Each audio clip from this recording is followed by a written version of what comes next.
they were originally thinking about their investment. And which is leadership again. Yeah. It all comes back to leadership. Back to leadership. I have learned so much about leadership through listening to you, Shanda. So thank you for that. In fact, with my 50th birthday in April came a realization that you talked about your second half or half of your life, that, you know, my second half is really about empowering leaders. It's why I said yes to being here. Super honored because you guys are such amazing leaders. And, you know, just to have our work keep empowering leaders, just like both of you are doing. Yeah. So I had a question burning inside me that if you were with us in the first segment, you probably did too, is how do you find your force multiplier question that are you interested in? Good question. So most anybody who sells a product, service, information, right? I'm guessing there's probably a lot of information marketers here, but maybe you sell a franchise like I do, or something that involves a territory, even real estate. Like we were looking at a home in Dana Point. We were looking at a home in Dana Point. I won't say where. Getting closer to Yes. San Diego. That's right. I'm gonna be your neighbor soon. I've been encouraging people in my life to get closer to San Diego. And here's the funny thing. We're looking at a home in Dana Point right on the water, and the agent took us down to it's a subterranean garage, which means the garage is the entire footprint of the house, but underground. So it's one garage door that opens to like a 12-car garage space. And there was a Ferrari 599 sitting on a turntable. And those turntables are there so that when you don't have to back out. Is it like a Batman, a bat cave? Well, is that where the Batmobile used to be? So it turned. As much as I'm into cars and stuff, I had no idea that you would have a turntable. And I asked a stupid question to this guy. I said, is that turntable there to like showcase his Ferrari? Like, because it's slowly turning. He goes, well, yeah, it does that. But the main purpose is when you back out onto the turntable, then you turn on the turntable, now you can drive out your driveway instead of having to back out your driveway. I go, oh, got it. He goes, by the way, there is the option of getting the car with the house, right? So even in real estate. Are you interested in? Right? Are you interested in having a car that complements this home, right? And he didn't necessarily ask that exact question, but he says the car is an option to purchase. And I said, really? He goes, unfortunately, we can't work it into your terms. In other words, we can't work it into your mortgage where it raises your mortgage by $100 a month. He goes, but it's up for, so no matter the industry you're in, for example, if you're selling a course like we talked about earlier, let's say you have a $500 course, well, you might say, are you interested in really becoming high level faster? In other words, do you want a time collapse and get the results faster? If the answer is yes, then you might want to get the course for free by investing $5,000 in 3 coaching calls with me. Right. I just had a ding, ding, ding moment. So what is that? So again, this is how we keep growing, right? With each other. Yeah. So like, I'm taking notes as they're speaking because I'm going to apply what it is that what we're talking about. But like, so when we sell our base level coaching program, Pace Club, it's better with leadership.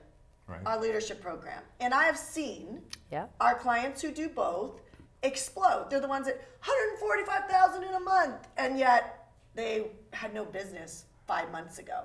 You know, but the rest of them are like, I'm not getting enough support. The way I really learn is, and they've got all these excuses on, and I'm like, come on, you got to stop for a second. You got to interrupt this pattern, right? And so as I'm listening to you, I'm like, thanks for asking the question, this force multiplier and learning how to put it in these different ways. It's like in our sales center, we need to be asking this question like all the time. No, I just wrote Which a note. I heard you the first time, but the second time as we're doing it well, again, also, I'm like... This kind of learning, when you're actually not the one answering the question, you know, this is the value of group learning, right? Then you're sort of like, be able to sit over here and apply it to yourself in a bigger way. Exactly. And by the way, can I just add to that real quick, because you really bring up a good point. No, please stop spouting gold. Would you stop spouting gold? Oh, okay. So in one of my masterminds, it's called the 7-Figure Formula Mastermind. It's for gym owners that are not Fit Body Bootcamp owners. And so these gym owners will pay $30,000 for 12 months of masterminding in a group environment, very similar to Joe Polish's group that we met in, right? The Genius Network group. And so our closers upstairs will ask a simple question.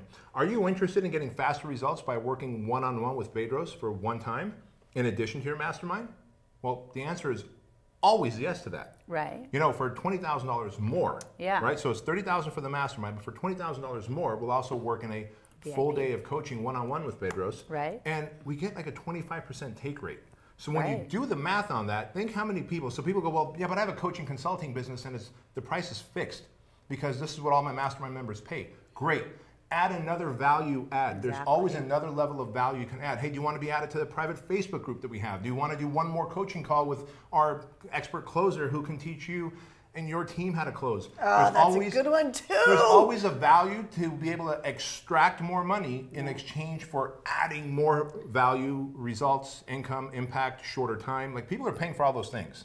They're paying for speed. Everybody wants speed, right? But then at the end of the day, again, if you sell the one package, again, what we see is you have the group of driven people who go after it.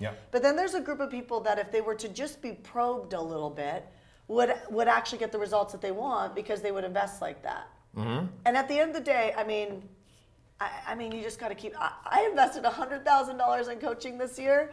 Just from doing that $100,000, I up leveled in like 2 months. Right. Like, I had no coaching. That's time collapse. That's time collapse. I mean, you're buying speed. Well, that's an example just on the court of what we talked about earlier. She invested, so she took more action, she got more results. She hadn't even had the first coaching call yet. Yeah. Right. So that's the upward. I don't get coaching calls. That or whatever it was. Upsell, the coaching, but that's the upward spiral effect, like right there. The same thing happened to me the first time I invested big in myself. It was a $100,000 investment. I mean, like, that was when I had the newborn, the 3-year-old, and the husband in fellowship. So we didn't have the money. And at the time, you could say you were going to be a doctor, and they would give you a loan. Right? Wow. Those were the days. So but I hadn't even had the first coaching from the mentor, and I made $67,000 in like 2 months. I had never done that in a whole year with my own business. Can we talk? So I love the flip phone effect that you were talking about. Right? Connecting story and example to what you're doing, and I would say you definitely have a lot. Like, you're like the speaking guru. You know what I mean? But it's like, I don't know if have you been formally trained to speak? I have now officially by Joel Weldon. Yeah, me too. The last 2 years. Previous to that, it was just time under tension, 10 years of screwing up, and then each year got less screwy until like the last 4 years got good, and Joel Weldon made me great. And again, going back to investing in coaching, I invested in Joel's. In fact, I just upsold myself. I love Joel Weldon to pieces, but I'm a fully transparent person. I said, Joel, I want to become a better speaker. He goes, oh, my course costs $3,000. And I asked him, instead of him asking me, I said, if I want faster results and want to work with you, how could I do that? He goes, oh, that's $5,000. Just $2,000 more and we'll get on the phone together, right? It's like, dude, you should have sold me on that. Like, I want the outcome faster. I did the exact same thing with him.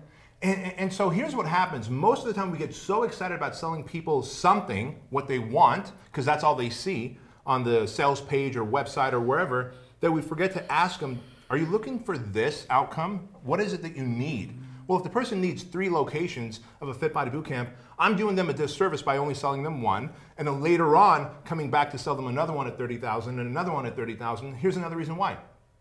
The territories that he wanted might have been sold already. That's right. So why not lock down those territories? Or, Joel, I don't want to be a great speaker 2 years from now. I want to be a great speaker 2 months from now. Take more of my money and give me more of the outcome. So sell people what they need by asking them, are you looking for this outcome? And if the answer is yes, then show them how they paid 5, 10, 15, 20,000 more and get that.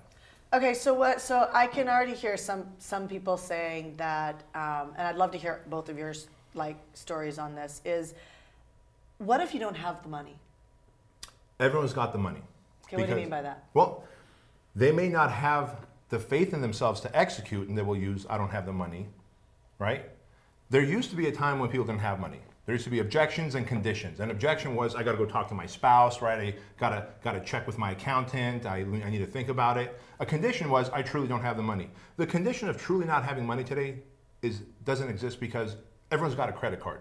That credit card is going to go into debt as far as I'm concerned. Are you going to invest in yourself on that credit card so you can get multiples back? Or are you going to go buy a vacation, put a lease on a car, or maybe a new wardrobe because it feels good in the moment? You get a dopamine hit, but then it became an expense and not an investment. So everyone's got a credit card, everyone's got money. I'm all for maxing out credit cards for self-investment. I'm not for maxing out credit cards to get that dopamine hit because he or she dumped you and it feels good to go shopping right now. That's just my own opinion. I used OPC, other people's credit cards. Oh, so when I was going to foreclosure on 3 homes and not in a good space. I was I mean, I tried every spiritual Course in Miracles, praying, writing journals. I wasn't grateful for anything. There was nothing I was grateful in that moment. I couldn't, like, the gratitude thing wasn't working for me because it was positive speaking, positive hoping, but I really wasn't positive. So, but what I could do is I wrote out, what am I proud of myself for? And I made a commitment that for as long as it took, I was going to change my inner leadership and my mindset. And so twice a day I wrote what I was proud of myself for.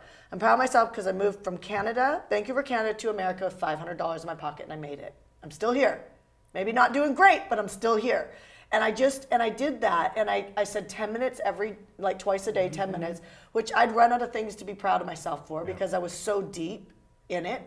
And I would just sit there. It was like writers say, it's like a job. You sit at the desk, if you've got writer's block, you still sit there. So I did that. And by the second day, somebody came up and actually gave me $5,000. I heard that you're in a hard situation. I believe in you. I want to give you $5,000. And I really think it was because the way you walk around, I lifted. Like I knew that somehow, like no matter what, even if I failed here and I lost everything, which I was clearly going to do, I started looking at the world a little differently. Like, okay, well, I was still young. You changed your frequency, you change your frequency. So that happened, but then that got me in a place where I was willing to go to a seminar. And I go to a seminar, and almost every seminar I know has either a donation offer or an offer to take it up a notch, right?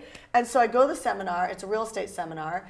And I'm sitting there, and the presenter did such a great job in fine-tuning their craft that while they were just presenting good content, they were also overcoming my limiting beliefs at the same time, which I am so thankful for that person was a great salesperson. Not a good one, but a great one, because I needed a great one because I logically should not have been investing $21,000 when I couldn't pay my mortgages.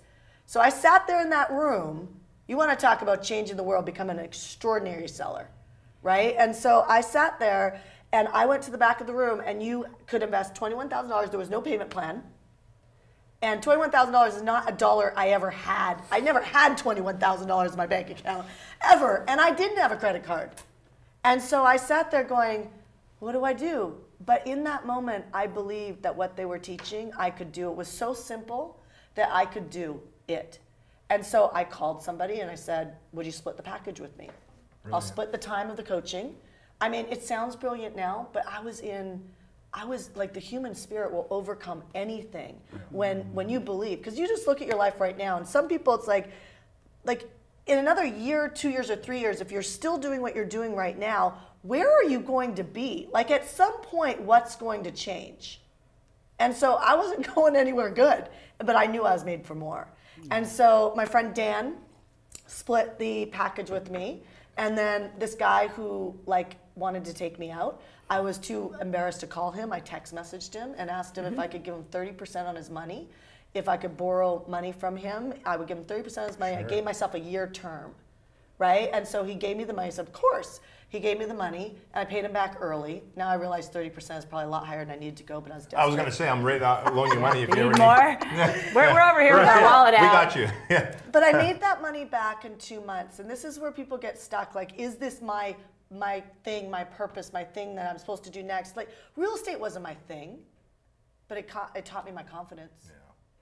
Yeah. And that's a huge thing, man. When you believe in yourself and you believe that you can execute what they're teaching, so long as you have the course, you went and found the money. So the condition of not having money these days don't exist, because if you don't have it, your network has it. When people give the excuse of I can't afford it, it's usually because they're saying I don't believe in myself and I don't believe that I'll execute because of previous decisions I made. Yeah. That's something that's on them, and it's our job, by the way, from the stage or in person to overcome that before the objection ever comes up, which kind of goes back to what you were saying earlier, that man, Lisa, you're a great storyteller. Like on the stage when you teach, and I remember you 2 or 3 years ago, Genius event. Right before Tony Robbins. Yes, yeah. I was leaning forward listening because you're such a great story seller, and we learn from stories best. Like, how did you craft that ability? Yeah. I believe, there's a lot of stories is kind of the hot buzzword in the entrepreneurial space right now, and people are paying a lot of money to spend weekends with people learning to tell their story. Sure. And unfortunately, it's not just any story when it comes to making the difference you were meant to make in the world. We all have a lot of great stories we can tell. My thing is that you know how to make your offer. And each offer that we make has a specific story that attaches to the offer. And so, we're the brand holders of a program called Speak to Sell. And, it's kind of a funny brand because it includes like 2 of the 4 worst fears, right? It's like death, taxes, speaking, and selling. Let's create a brand out of that. What a great idea. So, but, it's not think to sell. It's not meditate to sell. Like, you've got to open your mouth and make your offer. And a lot of people in their entrepreneurial business are not getting their offer out there. They say, I'm not making it. I say, well, how many people actually saw or heard your offer last week? And so what I learned to do is to reverse engineer. It's great to write those words down and make them very important. It's to build everything with the end in mind. I forgot I was supposed to look over there. To build everything with the end in mind. So if you know that you want to grow your following or you want to sell more franchises, how can I build everything that I'm doing with that outcome in mind, right? And like we know, we want to make a huge difference at Shriners Children's Hospital. So we, everything we do, all the surprises every hour, right, is all to have that result. We want to give in a way that you feel so abundance that you're like, my cup runneth over, I want to give. It's all reverse engineered. So when I think about what story I'm going to tell, I'm not a trained presenter. I've never done presentation skills training or any of it. I'm sure it would be smart to do. I'm really more about how do you get out there with your offer. And so, you got to open your mouth, number one. And then the story that you tell about why you're doing what you're doing, why you're offering it, why it matters, it needs to connect to the offer that you're going to make. So like there's so many people, for example, that have had, significant near-death experiences or been $100,000 in debt, or there's kind of a joke in the speaking industry, we're living in a van down by the river, right? And I actually have not had that. I mean, I've had some pretty significant hits, but those are not the stories that actually have people register to do our Speak to Sell work. The story that's relevant to that, for example, like here, I have a story, my truth, my mom died in my arms when I was 19 years old. Like, I have a huge story about that. That is not the story that sells Speak to Sell. Right. The story that sells Speak to Sell is actually that my dad was a world famous ventriloquist.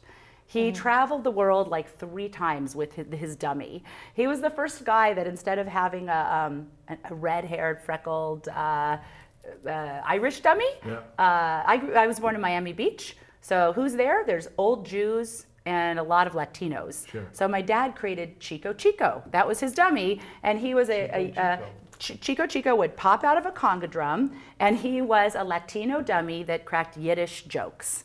So in Miami Beach, that went over really well. Yeah, he killed it. And he got discovered by Xavier Cugat many years back and traveled the world for 50 years, 3 times, like around the world, with this one dummy doing this one act. So when somebody's got the story, the reason that story matters for Speak to Sell is that, the whole point of it is don't change your act, change your audience. You need that one talk that leads to your main offer, and I've been doing mine for 10 years. So how did I do it as a busy mommy? I had my one Speak to Sell talk, and I just want to get it in front of as many audiences as I can. That my ideal client that's already gathering.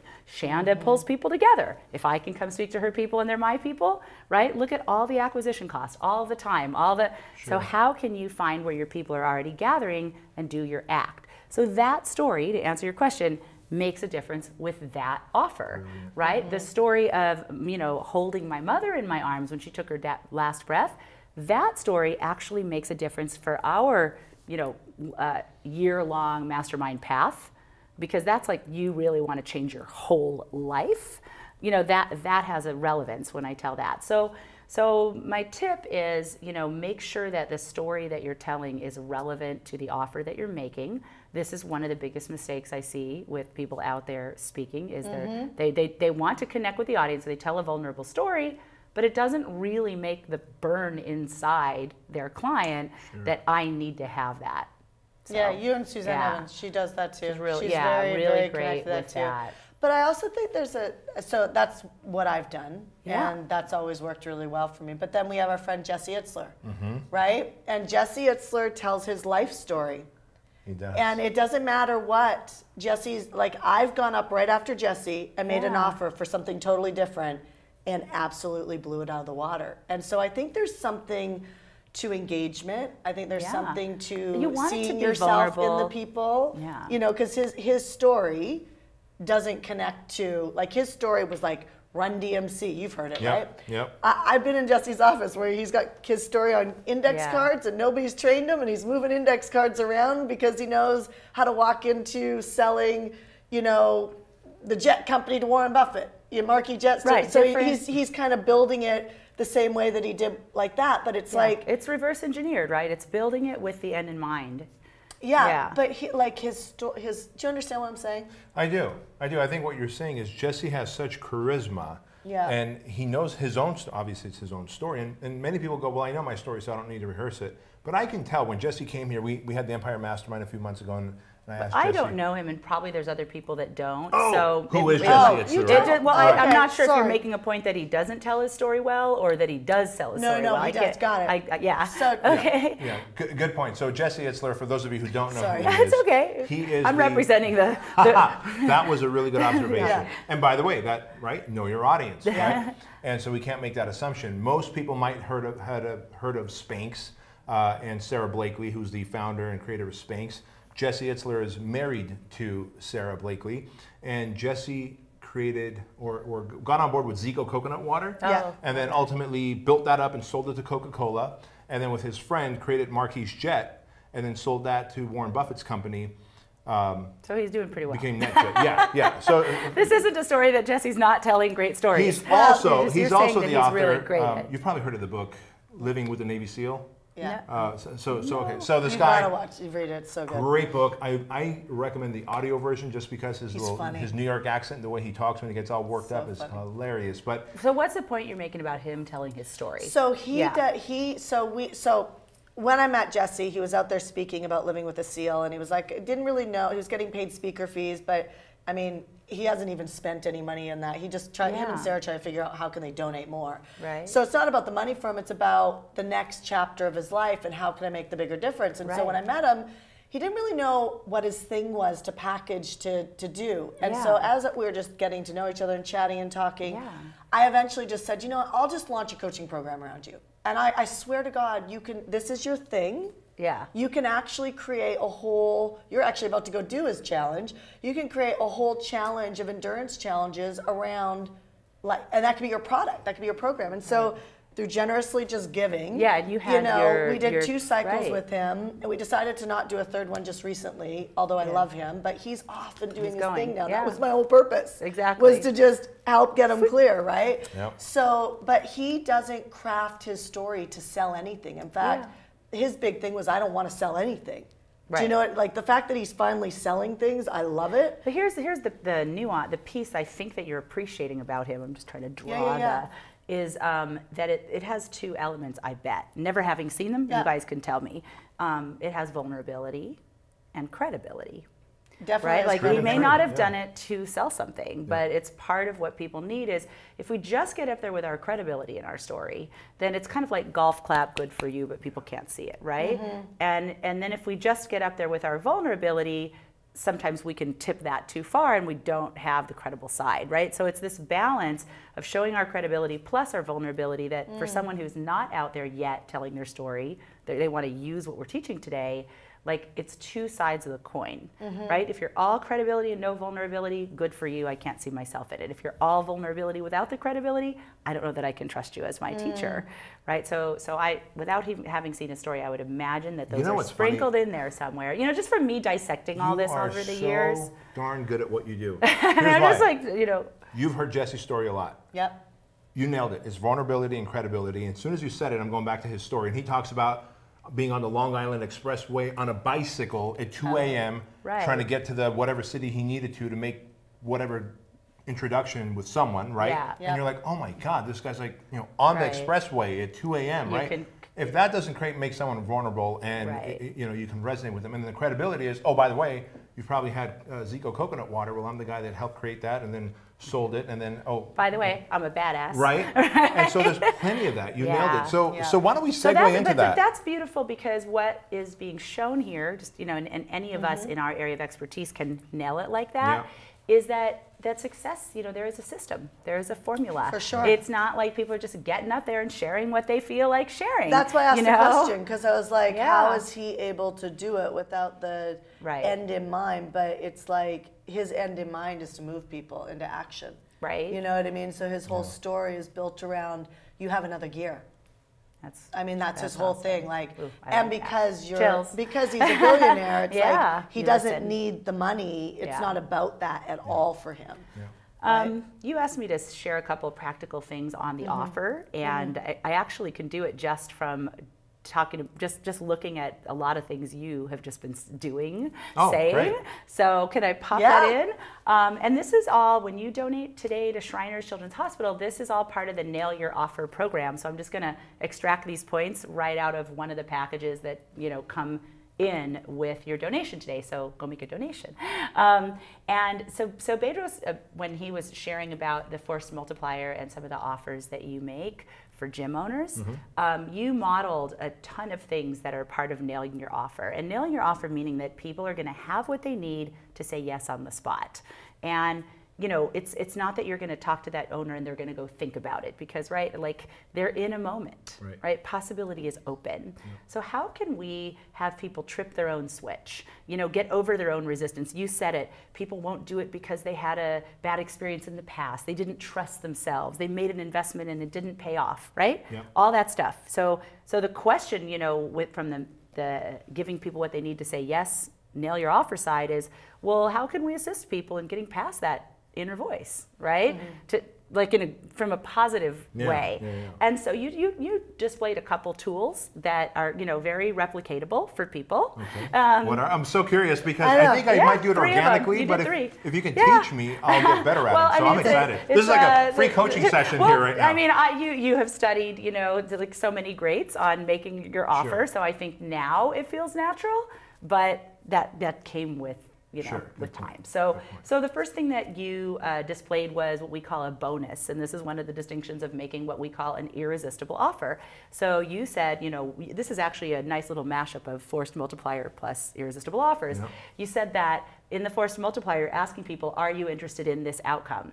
Right? And then you say, and this is the bonus part, well, wow, if you did a day with Bedros, you're going to get the program free. Or, you use that as an example. If you buy this VIP day, you're going to get the $500 or $2,000 package free. So that's a bonus, right? They're going to buy this and get that original thing. You want to get that original thing free? Buy this and you'll get that free. That's one example. There's lots of ways to do bonuses, but you put that out there. And then coupled with that, the second element of an irresistible offer is called a limiter. So, and I believe you shared, or if not, we would recommend, and that's just if you do it on this call, right? So limiters can come in a couple different ways. They can come in time.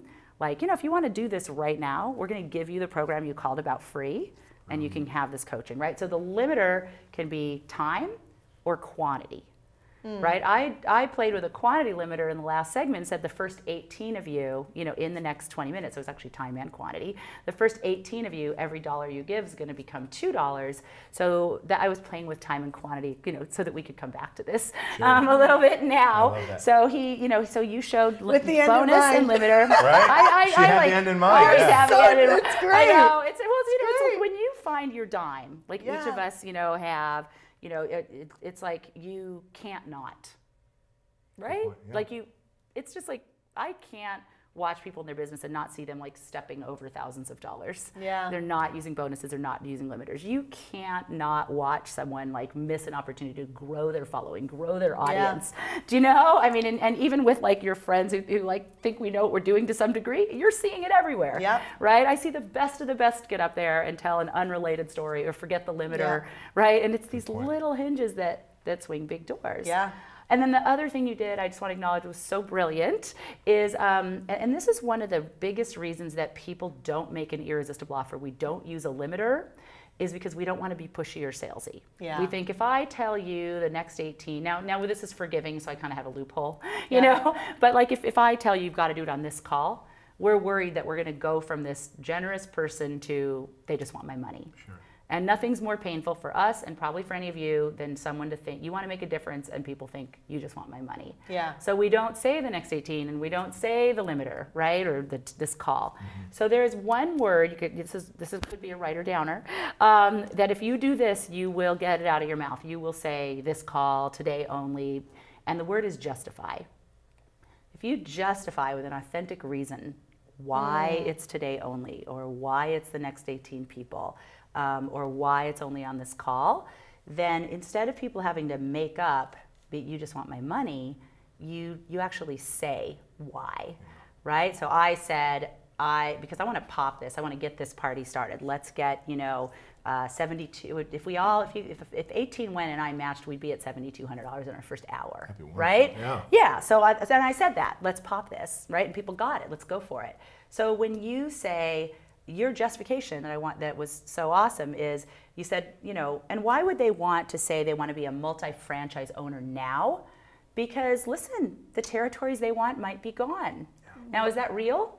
It's absolutely real. That is totally real. And it makes sense. Is it coming from service? It is absolutely coming from service. Right. So if you know you want to be a multi-franchise owner and you know there are certain territories you want, why not commit right now and get the other 2 locations for half price, right. 2 for 1 really, and we are protecting you to get the territories that you want. That's the justify. Yeah. So there is no feeling that you just want their money, right? Strategy. So these are bonuses, limiters, justifying the limiters.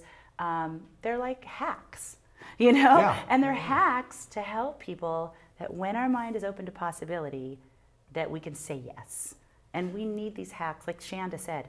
Thank God for that guy and that financial investment seminar, that he knew his stuff. And I'm sure there was a limiter and there was a bonus and you had to do the 21,000, all paid in full. I don't remember any of it. I was just so doesn't matter. It got you on the phone. You Thank God. Did all that. Thank God. So I promise you these things were there. It let you trip your switch and say yes. So here's some good news. Yeah. We have raised the first hour. We raised $5,572. Oh, so as you double that, that's $10,000. Yes.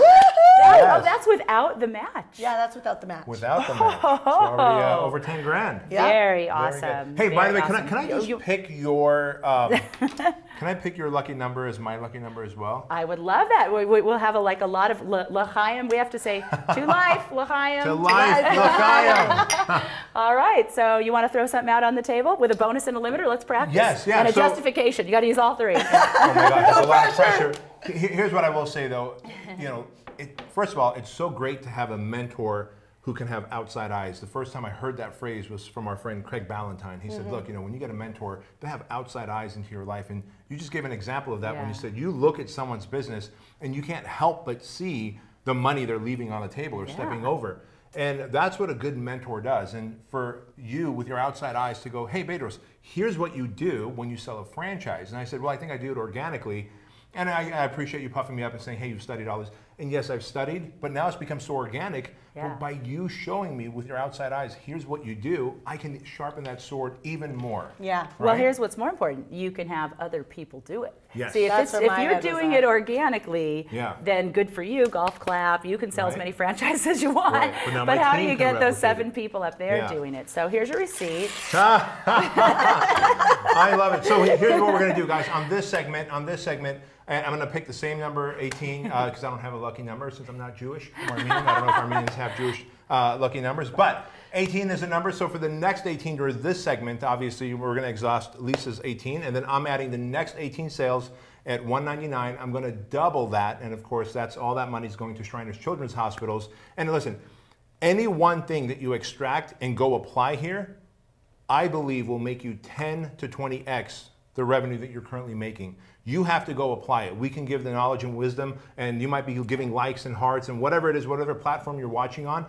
All those things are great, but the best compliment you can give us is to go and apply it. And when you apply it, you can give more than that $199 to Shriners. So please, please, please take the action and go donate to Shriners, and I will match the next 18 after Lisa's. And of course, we'll double the money there. So what's next on our agenda? Well, first of all, somebody's just tuning in. Can we give Cliff Notes on what we're going to give you if you donate $199? Oh, sure. let's start with you, Shanda. All right, so we're going to give our sales team authority training, which is a $1,700 training where you can learn how to become masterful at selling, but you can also have somebody else learn how to sell with you so you could leverage. You could leverage yourself. Plus, we're going to give 2 tickets to our Zone event, which is coming up September 28th, 29th, and 30th, where we can workshop what you're doing and learn how to monetize. So we're teaching webinars, we're teaching conversions, we're teaching sales, we're teaching audience building, we're teaching all of that. Jason Fladlin's coming. Oh, nice. You know, know, we just hired him to do a whole Genius webinar for us. I just heard you. Yeah. I mean, he's the best webinar trainer in the world right now. He's incredible. So again, the value of mentors. he'll be there. Dean Graziosi, who I'm studying with this year, will be there. So it'll be it'll be incredible training for 3 days. So that's what we're giving, our sales training and that. Go ahead. Yeah, so in addition to what Shanda's giving, I'm giving my high performance leadership course, which is a $1,000 course, $997 course. We got done editing it. We filmed it a few weeks ago. We got done editing it. It will start selling in about 3 weeks for $997. But for your $199 donation, you're getting not only what Shanda just talked about, but also the $1,000 high performance leadership course. And can I just go into a quick little story since we talked about stories? Who would ever say great no? Dovetail. Most people see that Fit Body Bootcamp is hitting all these like Inc. 5000 list, and we just hit Entrepreneur Magazine's 500 fastest growing franchises out of 175,000 Congratulations. franchises. I want that one. What they don't see is when I franchised in 2012. Sorry, Lisa's got me on this roll now. No, you need to apply for Inc. 500 right now. And of course, she nailed it. And what most people don't see is when I franchised in 2012, January of 2012, we became a franchise. By late 2012 and all of 2013, we were losing more franchise locations than we were gaining, than we were selling. And it's because I was a very ineffective leader. I was a poor communicator. I was passive aggressive. I was adversarial with my employees. I had no clarity of vision. If someone asked me, how many Fit Body Bootcamp locations do you want worldwide? I would say a lot.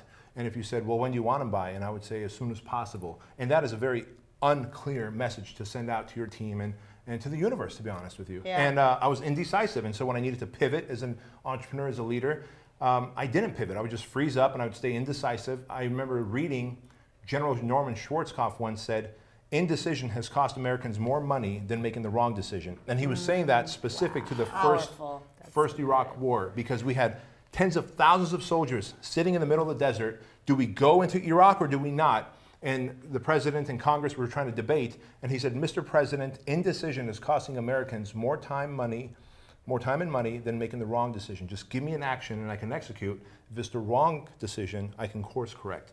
So I became more decisive. I started building a team around me. I built, instead of employees, I now have a team. And the difference between employees will clock in a little late, clock out a little early, do the bare minimum to maintain employment. A team is a unified front that's playing to win. Right? Like, what a difference. Do you want employees or a team? I'll take the team all day long.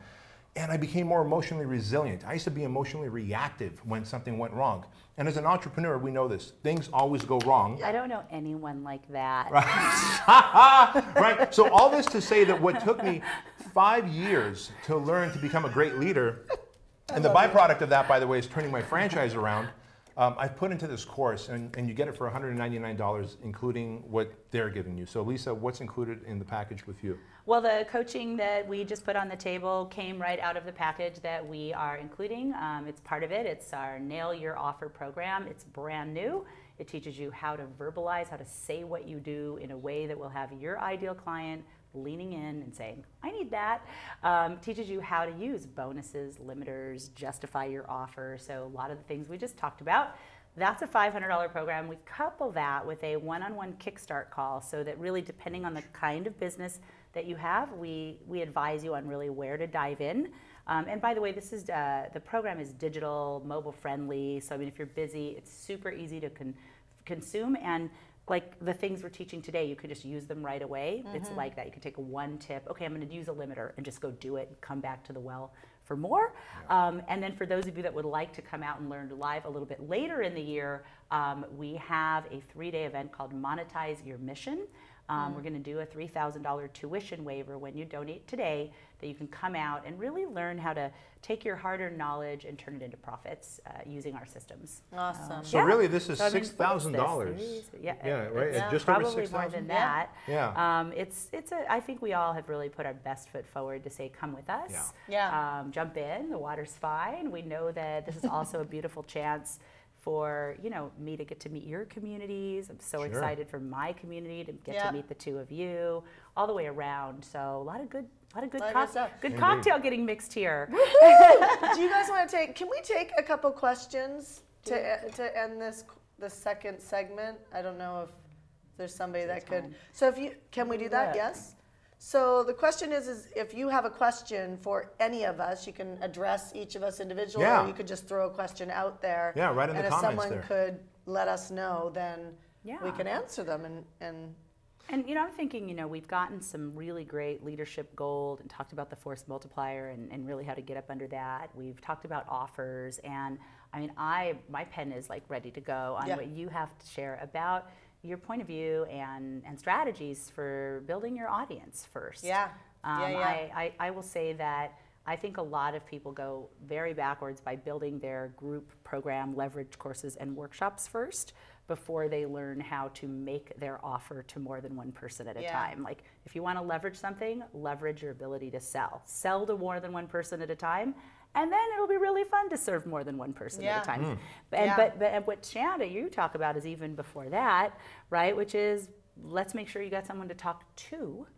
So I'd say, why don't we give people the space to jump on in, make your donation to Shriners. There's been a lot put on the table. And the best way to consume and receive that is to give.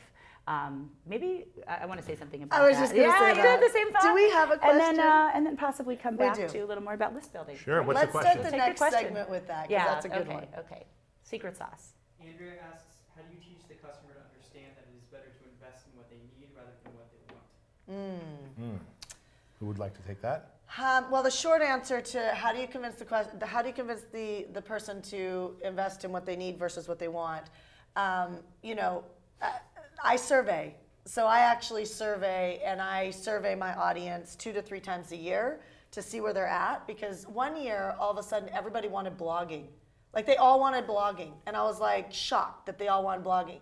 So I went and I created a weekend course around blogging. I taught it live, and then I educated them on blogging's kind of the long way to get rich. And so I taught them what they were asking for, but then I made them an offer for what they really needed, which is they were trying to get an audience in the first place. You got no buyers, you got no one to sell to, you got no business. Right? So that's how you did this as a byproduct of surveying, which by the way, our friend Frank Kern has done this for many years by doing his end of year survey and then sharing it with everyone what the survey results were. I do that too. Right? But then he realizes very quickly that, gosh, now I know what course or product or service to create next. So that's definitely one way to do it. Another way to do it is people know what they want because they don't know what other options exist. So it's our jobs as coaches or salespeople or visionaries to say, again, going back to that force multiplying question, are you interested in? See, because in their head, they're thinking, if I just had one Fit Body Bootcamp location, I could be self-employed and no longer have a job. I could make multiple 6 figures. I'd have a small team of competent people working with me and I'd be making an impact. Well, that's great. But are you interested in making a bigger impact in your community? Are you interested in finding out if your zip code can actually have 2 or 3 territories instead of just 1? Are you interested in actually making 7 figures? And when you ask questions like that get them to think, all of a sudden they go, gosh, I thought I wanted 1 location, but yes, I'm interested in bigger impact, more income, and of course, more opportunity, since there are more franchise locations here, and I'd rather be the one who owns it than someone else. Now all of a sudden you've changed what they want, and now they realize what I really need is this. And so we have to ask clarifying questions, and when you do, you go from a want to a need. And remember, people will always buy what they need. If you show them, if you can, going back to justification, if you can justify why. If you just go, hey, look, most of our franchise owners buy 3 locations, so you should as well. Like, well, that's not good enough. Right. That's not good enough, right? And you coupled it with the irresistible offer, right? There was a limiter, there's the bonus. So you can put all that stuff together, and it really helps people. You're really good at reverse engineering. Isn't she? Yeah, because I'm like, I've been doing, like, I think I justified because I just wanted the person to understand why I was making the offer, but I never thought about like teaching that I even justify Because it's kind of that sauce you do. Well, you know? it's what we're all showing, like right out on the table here, is that we are picking our own brain, right? And so the more I can pick my brain about how I make offers and how I get people to yes on the spot, that is what goes into the tiles of my system, right? Yeah. And so it's that whole distinction of unconscious competence. We do stuff without realizing it, and maybe there's 100% of what I know. And if I could even get 20% of it into my systems to transfer to other entrepreneurs, it's like, all right, if we've done 40 million in sales, would you be okay with 8? Yeah. You know, if I can only transfer 20%. I love that. Yeah. Like, so I know that I don't have all the distinctions that are sort of, like you said, come naturally or just, you know, but I do know that my ongoing quest as an entrepreneur that wants to keep serving people is to pick out as much, you know, notice them as I go, keep doing my craft, and as I see it, to pass it forward. Really So, good. Drew, do you have any other questions? Maybe we probably have time for one more, right? Yeah, go for it. We should be on break, but we could take a shorter break. Yeah. You all have been wildly successful. Did you ever have periods of self-doubt or imposter syndrome where your productivity suffered because of your own fears? So let me just restate that out loud so everyone can hear. It says, the person asked, you all have been wildly successful, but did you ever have a period of time where you've had self-doubt or some kind of fear that might have limited your growth? I know I personally have had that. English is a second language for me. I come from a foreign country. That foreign country happens to be Armenia, which at the time was a communist country, and my dad was a member of the Communist Party, so we weren't too well accepted in this country. And my dad had a little saying the first few years we were in the United States. He goes, we run out of money before we run out of month. So my association, my relationship with money was bad. Like, we would run out of money before we ran out of month. And so my dad would have to figure out, do we leave the electricity on or the water on? And he'd have to pick one or the other because we couldn't have both. And so obviously, English being a second language, being a foreigner, and of course having bad association with money, my belief systems were screwed up. My self-image, how I saw myself as a foreigner, as a blue-collar person, was absolutely twisted. But what I did was, and it was absolutely accidental, when I became a personal trainer, when you think about who really works out with the personal trainer on a one-on-one basis, you probably are someone affluent if you're working out one-on-one. Little did I know that my clients were built-in mentors. They were abundant-minded. They were entrepreneurs. They were people who knew that as long as you can add value, you can make as much money as you want. Wow. I had accidental mentors around me who Paying you. Right, paying me. Yeah. By the way, paying me. And it's Smart now. But it's embarrassing to say because my mentor, my first mentor, who was one of my clients, he goes, hey, I own a company and we do sales. Can I teach you how to sell? Because I was a personal trainer and I was a fry cook at Disneyland and I was a bouncer at a gay bar just to make ends meet. The gay bar paid more, in case you're wondering. I was totally wondering. Yeah, that. but the gentleman did find me I worked attractive. in a nightclub. I was a hostess in a restaurant. I was a hard rock girl in Vegas with the bikini and the hat. So I could flip off the hat, put in a fake ponytail as I drive my Jeep with no air conditioning in Vegas. That's funny. Like wiping myself down because I'd be sweaty and I'd run through the Mandalay Bay Hotel in my bikini, change into my suit in the bathroom, and then Go to the next become job. a host. So I think the answer for me at least was, I had tremendous doubt, tremendous fears, and tremendous limiting beliefs. But it wasn't until getting around mentors that I accidentally had as personal training clients who invested in me and gave me advice and wisdom. And all of a sudden I started to think highly of myself and saw that, gosh, if they have 2 arms, 2 legs, I have 2 arms, 2 legs.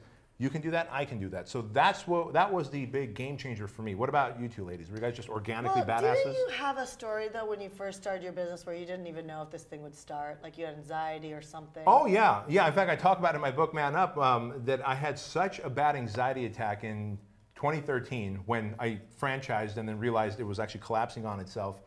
I had such a bad anxiety attack, I thought I was having a heart attack because I'd never had an anxiety attack. Wow. My arms were tingling, I had tunnel vision, my throat was getting constricted and my heart was racing and all I could hear was the thug lug in my ears of my blood trying to pump. And I was in our guest house because I was looking for my shoes because I play the drums and I have drums up there and I left the shoes up there the night before because I drum bare feet. But anyway, that's neither here nor there. So Monday morning I go to pick up my shoes from the guest house and this anxiety attack hits me. I go, holy shit, I'm 37 and I'm about to die of a heart attack. And all I could think was, this is what being a bad leader, not being able to communicate, keeping everything bottled up has led me to. And I remember thinking some other guy's gonna walk my daughter down the aisle, some other guy is going to be in my bed with my wife, and some other guy is going to be mentoring my son. And that was the worst feeling ever. And as I try to just go outside, walk down the steps, hopefully my wife would see me and call the police or the ambulance, somehow the fresh air just woke me up, right? And I realized, okay, I was a sweaty mess, but okay, I think I just cheated death. I think I cheated a heart attack. The next day I went to the doctor and, hey, I think I had a heart attack. And they, of course, do the whole EKG and all that. And as it turns out, it was my first of many anxiety attacks to come, which were the messenger knocking on my door saying, become a leader or lose your franchise and possibly your health, your life, and your family. And that's really when things started to turn for me and for the better. Yeah, that's a great reminder. Yeah, because I remember hearing that story. So I'm sure you have a story too. I mean, just to say yes. I mean, I think the question was like, have we ever doubted ourselves? Like a million times. Even now. I mean, on the next jump. Yeah, even now. I would say I think every time. I'll speak for myself. I'm ready to take the next cut. Like I have a book coming out with Hay House Publishing in March called Meant for More. Because it's really like after all these years of supporting entrepreneurs all over the world, what I see in each person's eyes, and I know it's in my own, is that there's a feeling inside that won't go away, that we know we're meant for more. So, I taking that next cut with a publisher that I so respect, because so many of my personal heroes, the Marianne Williamsons and the Wayne Dyers of the world came through Hay House. So to be able to do a book with them and co-promote with them, I mean, I feel self-doubt all the time, like is my own meant for, writing a book about being meant for more. And so it makes me look at my own meant for more. I'm actually going through a shedding in my life right now where everything that is not aligned with my meant for more is like pretty much self-electing out, from personal relationships, team members. It's beautiful, it's not easy, but it's a next cut. So I think when you're really on your growth edge, that it's just a natural process to appreciate. Yeah, good point. Yeah, I guess it never ends because it never ends. Guess when I don't feel doubt? When I'm not growing. When you're not playing. When I'm not growing. Yeah. When I'm sitting squarely in the middle of my comfort zone. Anytime you lean into the walls of your comfort zone, you're going to doubt if that wall's going to fall and what's beyond that wall. And I guess, but what ends up happening is that wall really grows, doesn't it? Like you said, the ceiling, which comes right? down to like even like when team members are on your team, whenever any human being walking the planet is pushing up against a feeling that feels frustrated, overwhelmed, like that's because you've reached a leadership limit. Yeah. And when you've reached a leadership limit, it's not about changing the environment, which is why I was going back originally when you asked about the kid thing. It's like you just have reached a limit, and now it becomes your choice. Because if you back down into a comfort zone and you make decisions based on backing down to a comfort zone, that's a much more riskier place to live. Way more riskier place to live. Because if you're living in your comfort zone, there is nothing ever stays the same. Nothing. I believe that you're either growing or you're sliding God back. or whatever you want to call it is prompting us to grow. And there's a reason why we're being prompted to grow. And if we don't grow, I think that is a scary place to live.